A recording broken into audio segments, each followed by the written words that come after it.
প্রার্থী শর্মিলা সরকার এগিয়ে। বর্ধমান দুর্গাপুর কেন্দ্রে দিলীপ ঘোষ তিনি 1 লক্ষেরও বেশি ভোটে পিছিয়ে, কীর্তি আজাদ 1 লক্ষের বেশি ভোটে এগিয়ে রয়েছে। মালদা উত্তর কেন্দ্রে 35,742 ভোটে খগেন মুর্মু এগিয়ে রয়েছেন। মালদা দক্ষিণ কেন্দ্রে 49,000 ভোটে কংগ্রেস প্রার্থী ঈশা খান চৌধুরী এগিয়ে রয়েছেন। আরেকটা ব্রেকিং, অনেকক্ষণ পরে তৃণমূল 30-এর নিচে নামলো, তৃণমূল এই মুহূর্তে 29-এ নামলো, আর বিজেপি 12-তে পৌঁছলো। যাদবপুর লোকসভা কেন্দ্রে 1,34,958 ভোটে তৃণমূল প্রার্থী সায়নী ঘোষ এগিয়ে রয়েছে।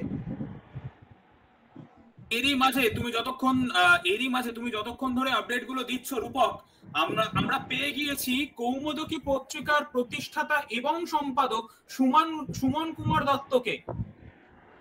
সুমন দা, শোনা যাচ্ছে? হ্যাঁ, শোনা যাচ্ছে। সুমন দা, দায়িত্বশীল নাগরিক, আমি তোমার ফেসবুক পোস্ট গুলো দেখি, তুমি বিভিন্ন সময় বিভিন্ন ভাবে লেখো, রাজনীতি নিয়েও তোমার বক্তব্য থাকে।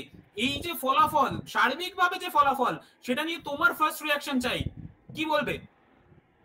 সার্বিকভাবে যেটা ফলাফল সেটা হচ্ছে যে আমাদের রাজ্যের সন্দেশখালী, ওবিসি কোটা বা চাকরি চুরি, লক্ষ্মীর ভান্ডার, এই চাকরি চুরি, এই সমস্ত কেসগুলো মানে এই ঘটনাগুলোর পরেও মানুষের কাছে সম্ভবত লক্ষ্মীর ভান্ডারের গুরুত্বটা অপরিসীম। সেই কারণে মানে এতটা মানে এরকম ভাবে শাসক দল জিতছে। তো তোমার কি মনে হয় না যে এখানে যারা বিরোধী, সেটা বিজেপি হোক সেটা বামেরা হোক, তারা নিজেদেরকে বিকল্প হিসেবে তুলে ধরতে পারেননি? আমার ব্যক্তিগতভাবে যেটা মনে হয় যে বিরোধী যারা আছেন তাদের মানুষের কাছে আরো ভালো করে পৌঁছানো, ইস্যুগুলোকে আরো ভালো করে তুলে ধরা, এবং মানুষের কাছে মানুষকে এটা বোঝানো দরকার আছে। মানুষ অবশ্যই বোঝেন, আমি কখনোই এটা বলবো না যে মানুষ বুঝছেন না, কিন্তু মানুষের কাছে এই খবরটা পৌঁছানো দেওয়া উচিত যে লক্ষ্মীর ভান্ডার আজকে, কিন্তু কাল তার পরিবারের ছেলেটার কি হবে বা কাল তার পরিবারের মেয়েটার কি হবে, সেই গ্যারান্টিটা কিন্তু লক্ষ্মীর ভান্ডার দিয়ে পাওয়া যায় না, সেই গ্যারান্টিটা স্বাস্থ্যসাথী দিয়ে পাওয়া যায় না। যে কারণে আজকে একাধিক মেধাবী ছেলে মেয়ে বা একাধিক যারা পড়াশোনা করছে তারা বাধ্য হচ্ছে বাইরে চলে যেতে। পশ্চিমবঙ্গে চাকরি থাকলেও সেখানে স্যালারির পরিমাণ খুবই কম। ভালোভাবে জীবিকা নির্বাহ করে ভালোভাবে জীবন ধারণ করার মতো অবস্থা বসে।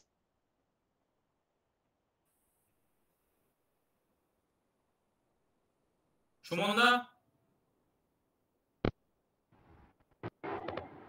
হ্যাঁ, মাঝখানে কেটে গিয়েছিল, শোনা যাচ্ছিল না। শোনা যাচ্ছে? সুমনদা, আমার কথা শোনা যাচ্ছে? শুনতে পাচ্ছ?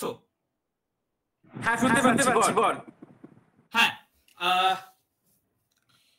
গোটা দেশের ফলাফল নিয়ে যদি আমি তোমায় প্রথমে এবার যদি প্রশ্ন করি, ইন্ডি জোট কিন্তু দেখা যাচ্ছে যে বেশ ভালো ফলাফল করছে তারা। এই মুহূর্তে 232টি আসনে তারা এগিয়ে, এবং বিজেপি তথা ইন্ডিয়া জোটের যে লিড সেটা কিন্তু নেমে এসেছে 289-তে। কি বলবে? The mood of the nation, কি বলবে? হ্যাঁ, যদি গোটা দেশের কথা বিচার করি তাহলে এটা অবশ্যই বলা যায় যে ইন্ডি জোট খুব ভালো ফল করেছে। বা যদি কংগ্রেসের কথা বলি, কংগ্রেস গতবারে যে আসন পেয়েছিল বা যা ভোট পার্সেন্টেজ ছিল সেখান থেকেও অনেক বেড়েছে। কিন্তু এখানে একটা কথা বলার দরকার আছে, সেটা হচ্ছে যে একটা দল যখন কনস্ট্যান্টলি 10 বছর রাজত্ব করছে বা একটা দল যখন আগের দুটো টার্ম খুব ভালো রেজাল্ট করেছে, সেখানে একটা প্রতিষ্ঠান বিরোধী হাওয়া তো থাকেই।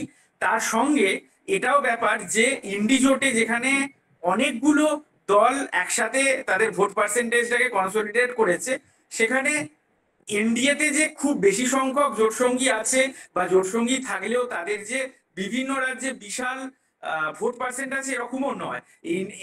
এনডিএতে মূল যে রাজনৈতিক দল সেটা বিজেপি। আর এখনো অব্দি যদি দেখা যায় যে ভারতবর্ষে যদি সমস্ত আলাদা আলাদা রাজনৈতিক দলগুলোর কথা বলি, তাহলে একা সব থেকে বেশি আসন এবং সব থেকে বেশি ভোট পার্সেন্ট বিজেপি নিজেই পেয়েছে। সুতরাং হয়তো জোটের দিক দিয়ে রেজাল্ট আগে থেকে খারাপ হয়েছে, কিন্তু 10 বছর বাদেও বিজেপি অন্তত মানুষের মনে আছে, একদম মানুষের মন থেকে মুছে যায়নি। বরঞ্চ দক্ষিণ ভারতের কথা যদি বলা যায়, কেরালাতে আজকে সকালের দিকে 2টো আসনে এগিয়ে ছিল, এই মুহূর্তে কতটা হয়েছে আমি জানি না, কিন্তু কেরালাতে একটা ভালো ভোট পার্সেন্ট পেয়েছে, তামিলনাড়ুতে একটা ভালো ভোট পার্সেন্ট পেয়েছে, অন্ধ্রপ্রদেশে বিজেপির জোট বিধানসভায় ক্ষমতায় আসছে, এবং উড়িষ্যাতে প্রথমবার ক্ষমতায় আসার মতো অবস্থায় আছে, লোকসভাতেও ভালো ফল করেছে। যদি দেখা যায় যে তেলেঙ্গানাতে বিজেপির ফলাফল এবারে খুব ভালো হয়েছে। অনেকে বলতেন যে বিজেপি শুধু উত্তর ভারতের পার্টি বা গোবলয়ের পার্টি, সেরকম ভাবে দেখতে গেলে দক্ষিণ ভারতের ফলাফল যথেষ্ট ভালো। উত্তর ভারতের ফলাফল খারাপ হয়েছে, বিশেষত উত্তরপ্রদেশে খারাপ হয়েছে, কিন্তু সেই খারাপের ভুল, মানে সেই খারাপটা কেন হয়েছে সেটা নিশ্চয়ই রাজনৈতিক নেতা যারা আছে বা পার্টির দায়িত্বে আছে তারা পর্যালোচনা করবেন। কিন্তু যদি অল ওভার দেখা যায়, তাহলে বিজেপি মানুষের মন থেকে মুছে গেছে বা খুব খারাপ রেজাল্ট করেছে এটা বলতে পারি না।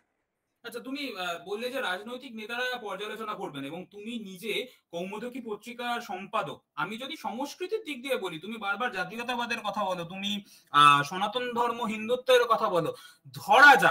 ধরা যাক আজকে যে ট্রেন্ডটা চলছে সেই অনুযায়ী ফলাফল হলো, সেক্ষেত্রে তোমার পত্রিকা চালানোতে বা তোমার পত্রিকার সম্পাদনাতে কি কি পরিবর্তন আসবে এবং কি কি চ্যালেঞ্জেস তোমায় ফেস করতে হবে সেটাও আমি জানতে চাইবো। হ্যাঁ, যদি এখানে দুটো প্রশ্ন আছে। প্রথম প্রশ্ন, কি পরিবর্তন আসবে? পত্রিকা চালানোতে কোনো পরিবর্তন আসবে না, কারণ আমরা রাজনৈতিক পত্রিকা নয়, আমরা মূলত ভারতীয় সংস্কৃতি এবং সনাতন ধর্মের বিভিন্ন অংশ তুলে ধরি, সেটা যেরকম ভাবে করব। আর যদি জিজ্ঞেস করিস যে চ্যালেঞ্জ কি আসবে, তাহলে এটুকু বলতে পারি যে মানে ভারতবর্ষে তথাকথিত সেকুলার দল, যারা নিজেদের সেকুলার বা ধর্মনিরপেক্ষ বলে দাবি করেন, তারা অনেক ক্ষেত্রে মানে নিজেদের যতটা না ধর্মনিরপেক্ষ বলে দাবি করেন, তার থেকে বেশি হিন্দু ধর্মকে কটূক্তি বা হিন্দু ধর্ম বিরোধী কাজ বা কথা বলা, এই ব্যাপারটাকে তারা ধর্মনিরপেক্ষতা বলে মনে করেন। সুতরাং যদি অন্য কোনো ধর্মনিরপেক্ষ দল বা অন্য কোনো ধর্মনিরপেক্ষ জোট ক্ষমতায় আসে, তাদের ক্ষেত্রে আমাদের পত্রিকা কখনোই ধর্মনিরপেক্ষ পত্রিকা নয়। কারণ আমরা তো একটা সংস্কৃতির কথা বলি, আমরা তো এই দেশের সংস্কৃতিকে মানুষের কাছে তুলে ধরতে চাই। আমরা তো আর ভোট ব্যাংক পলিটিক্স এর কথা বলি না।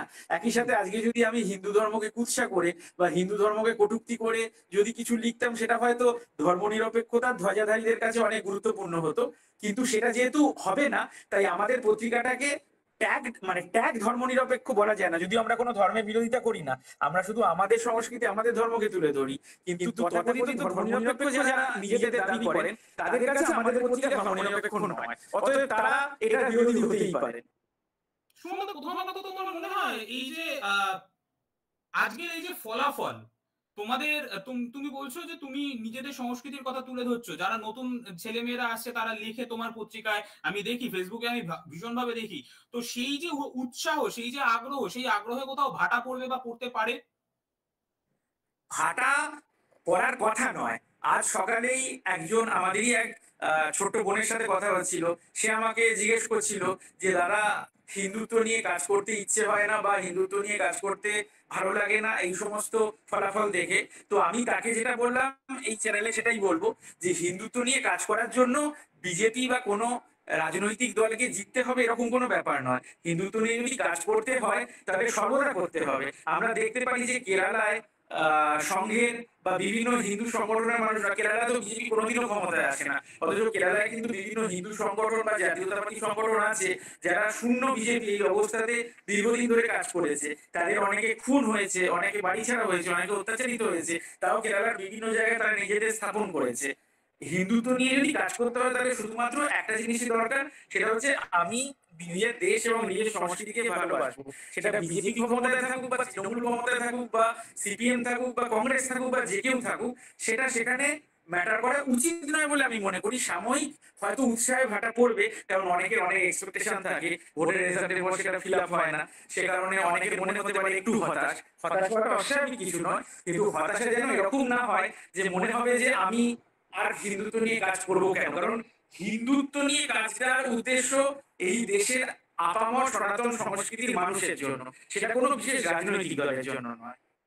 তবু আমরা যখন দেখি, আমরা বড় সরলীকরণ অনেক সময় হয়তো করে ফেলি। তোমার কি মনে হয় না, কখনো কি আক্ষেপ হয় না যে 2021-এ যে পোস্ট পোল ভায়োলেন্স যখন হয়েছিল, প্রচুর যারা নিজেদেরকে হিন্দুত্ববাদী বলে দাবি করেন, যারা বিজেপি করেন, সেই বিজেপি নেতা কর্মীরা, সাধারণ কর্মীরা তারা খুন হয়েছিলেন, তাদেরকে বাড়ি থেকে পালাতে হয়েছিল। সেই সময় তোমার মনে হয় না যে বিজেপি, এখানে পলিটিক্যাল পার্টি যারা, পলিটিক্যাল ফ্রন্ট যারা, তারা সেখানে হয়তো আরো একটু সাপোর্ট করলেও পারতেন, সেই নেতারা হয়তো আর একটু সদয় হলেও পারতেন? তোমার কি মনে হয় না? অবশ্যই মনে হয়।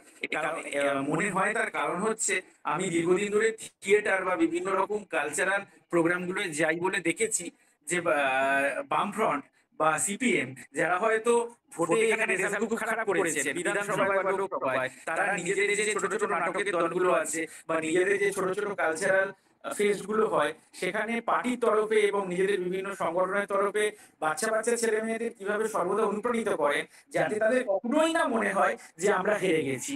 আসলে আমরা যদি অত্যাচারও হয়, সেখানে যদি বড়রা বা সিনিয়ররা বা যাদের দেখে মানুষ পার্টি করতে আসে, তারা যদি সবসময় পাশে থাকে, তাহলে ভোটে জিতলাম কি হারলাম তার থেকে বড় কথা কাজটা আমায় করতে হবে, এটা জুনিয়রদের কাছে একটা মানে একটা এম হয়ে যায়। কিন্তু যদি আমি দেখি যে আমি কিছু পাচ্ছি না, আমি বলছি না যে পাওয়ার জন্য আসা উচিত, কিন্তু কিছু পাচ্ছি না তো দূরের কথা, সেখানে কিছুটা অবহেলার শিকার হচ্ছি বা আমার কাজটাকে কেউ রেকগনাইজ করলো না বা গুরুত্ব দিল না, তখন জুনিয়রদের হয়তো মন ভেঙে যায়। আমরা সর্বদাই থাকবো, আমরা কিছু পাই বা না পাই, কিন্তু যে জুনিয়র গুলো আসছে তাদের মন যাতে ভেঙে না যায়, সেই জন্য শুধুমাত্র তাদের মনোবল বাড়ানোটাই বড় কথা নয়, সর্বদা পাশে থাকারও দরকার। বেশ, অনেক অনেক ধন্যবাদ সুমনদা আমাদের সময় দেওয়ার জন্য। অনেকটা ধন্যবাদ। ধন্যবাদ। আচ্ছা, যতক্ষণ আমি সুমনদার সঙ্গে কথা বলছিলাম, সুমন কুমার দত্ত, কৌমুদী পত্রিকার সম্পাদক, ততক্ষণ বেশ কিছু আপডেটস রয়েছে আমার কাছে। আমি যেমন বললাম, নীতিন গডকরি তিনি 37,000 ভোটে এগিয়ে রয়েছেন। তার পাশাপাশি বহরমপুরে ইউসুফ পাঠান সম্ভবত লিড বাড়ালেন। এক্সাক্ট ফিগার আমার কাছে নেই, রূপকের কাছ থেকে জানতে চাইবো। রূপক, কি বুঝছো? আমি তো একটু আগেই বললাম, বহরমপুর কেন্দ্রে ইউসুফ পাঠান জয়ের দিকে এগোচ্ছেন এবং পশ্চিমবঙ্গে অধীর মিত শেষ হয়ে যাচ্ছে, বহরমপুরে অধীর মিত শেষ হয়ে যাচ্ছে এবং পশ্চিমবঙ্গের দুই রাজনৈতিক ব্যক্তিত্ব, আমি আগেও বলছিলাম, দিলীপ ঘোষ 2016 সাল থেকে তাকে আমরা পশ্চিমবঙ্গের রাজনীতিতে চিনি, তারও হয়তো এটা রাজনৈতিক এপিটাফ হয়ে গেল এই নির্বাচন তার পলিটিক্যাল ক্যারিয়ারের। অধীর চৌধুরী তো অবভিয়াসলি, তবে মানুষকে পরে হয়তো মূল্যায়ন করতে হবে যে বহরমপুরের ফলাফলটা কতটা